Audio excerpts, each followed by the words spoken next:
I have been compromised, and it's not the first time.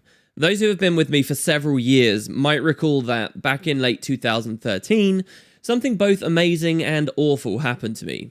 I'd been privileged and lucky enough to become a member of the ArenaNet Partner Program, a sort of casual collaborator with ArenaNet and NCSoft as a content creator on YouTube.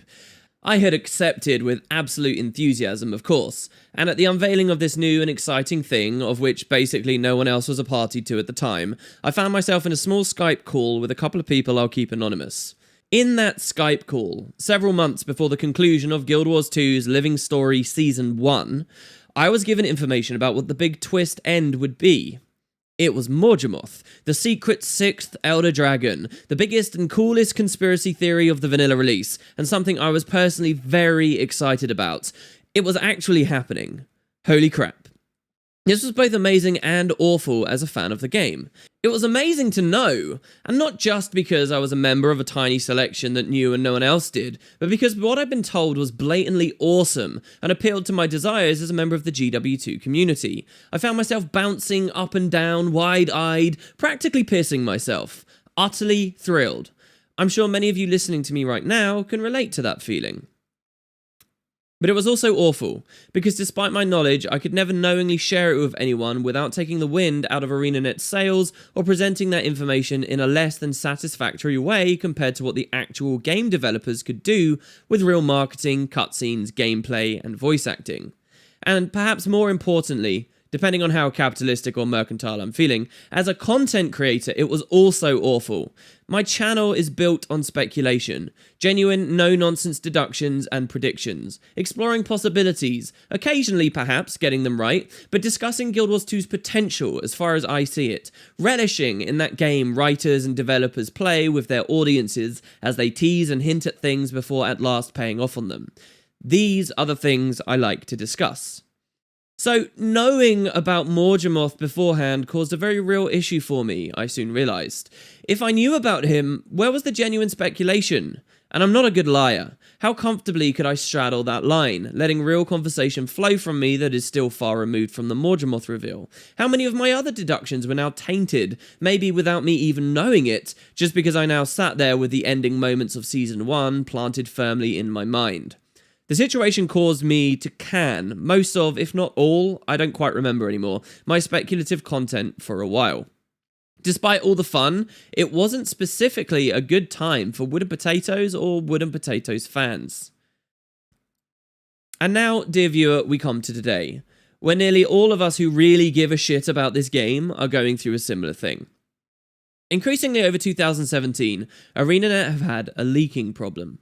Highly NDA'd and important information about both upcoming Living World episodes and expansions have been dripping from the faucet at a steady rate, with tens of thousands of fans thirstily lapping it up the second it happens. The hows, whys, whens and buts are not necessarily things I feel compelled to get into.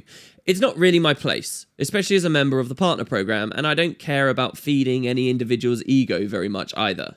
There won't be any witch hunting on my channel, nor any discussion of the perpetrators at all, really. That would give them too much credit. But I have to be honest with you.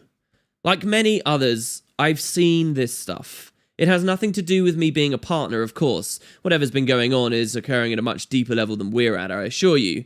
But I do, like I suspect the most of you, browse Reddit, the forums, and occasionally other fan sites, and I do play an MMO with Lion's Arch map chat. So if something happens that gets thousands and thousands of comments and tens of thousands of viewers before being re-hosted to score all those numbers again, I'll end up hearing about it just like any other fan does. And I feel like I have to be blunt about that fact. Several months ago, when ArenaNet, through their own mistake, accidentally replaced a vanilla enemy with a work-in-progress expansion enemy, I talked to you guys a little bit about the existence of leaks of the time. I mentioned the fact that, for the most part, on the channel, I do my best not to talk about them unless it was really affecting my speculation and video content, at which point I'd be clear about it and give everyone a little spoiler. This way, maybe I could keep things in the spirit ArenaNet were clearly going for, without being dishonest. Sadly, I really don't think that's going to work anymore. If there was some kind of breakpoint, I'm sure we're long past it. At some point in the future, ArenaNet are going to be in full swing marketing Expansion 2, and at that point, it would be absurd for me to bury my head in the sand after the events of today, let alone the leaks over the week or the months before. It would be absurd for me to pretend like I don't already know obvious information when everyone else clearly does already, and especially at this scale. It would also be dishonest. And beyond that, why would any serious fan of Guild Wars 2 want to watch me at that point either, when I'm so blatantly missing the pieces they really want to talk about? So I've been compromised. The question now is, where do we go from here? Well, hopefully things won't be too complicated, but I make no attempt to hide the fact I have no idea what I'm really doing. 2 years ago, you might also remember there were some vague leaks about Heart of Thorns, too.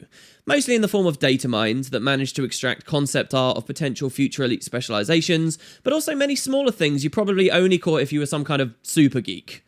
At the time, there really wasn't so much of a leak culture, and so I naturally just talked about this stuff as and when it was relevant. Oh, ArenaNet are doing Thief Week, and we have that old image of a guy wielding a staff, so let's speculate about it, no problem. Has the word daredevil been thrown around offhandedly before? Well, if so, I didn't hide from it. I talked about it. Oh, someone discovered that you can explore all of Verdant Brink in Tyria 3D before the expansion is even out? Well, sure, I'll tell people that they can do it too, but making an actual video is probably a bit too spoilery and tacky to go into, so I'll leave it on the side. But through all these, I never hid the fact that they were there. And this wasn't really a problem in Heart of Thorns. I think it's because I didn't talk about any Daredevil stuff until the exact time that ArenaNet were actually trying to build hype for the Daredevil, so it was okay. And so, that's what I'm going to try and do for Expansion 2. The difference this time is that the scales and the severity of the leaks, as well as how early they've been coming, are on a totally different level, where they're not trying to build hype, and things are coming very fast. So I don't really know whether it will work. I could cash in enormously on covering this stuff right here, right now, and there aren't many opportunities for those of us in the Guild Wars 2 scene to do so, especially compared to other areas of YouTube. But I think that that would be wrong. Take this video as a statement from me.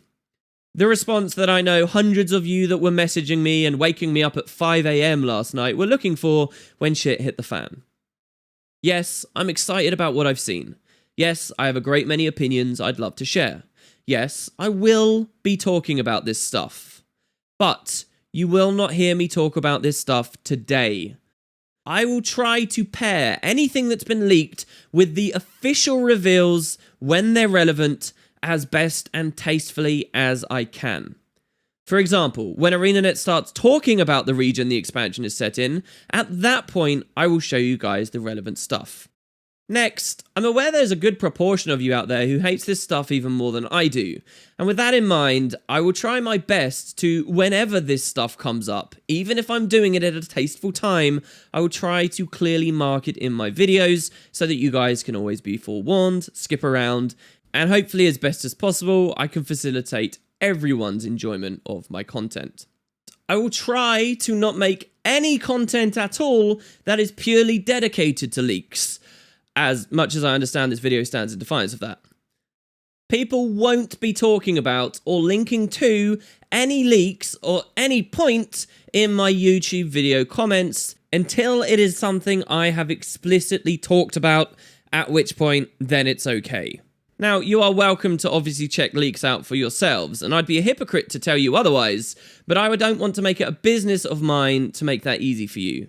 And I'd really love for you guys who use the Wood and Potatoes comments sections, which is an aspect of the channel I'm extremely proud of, to be on side for this.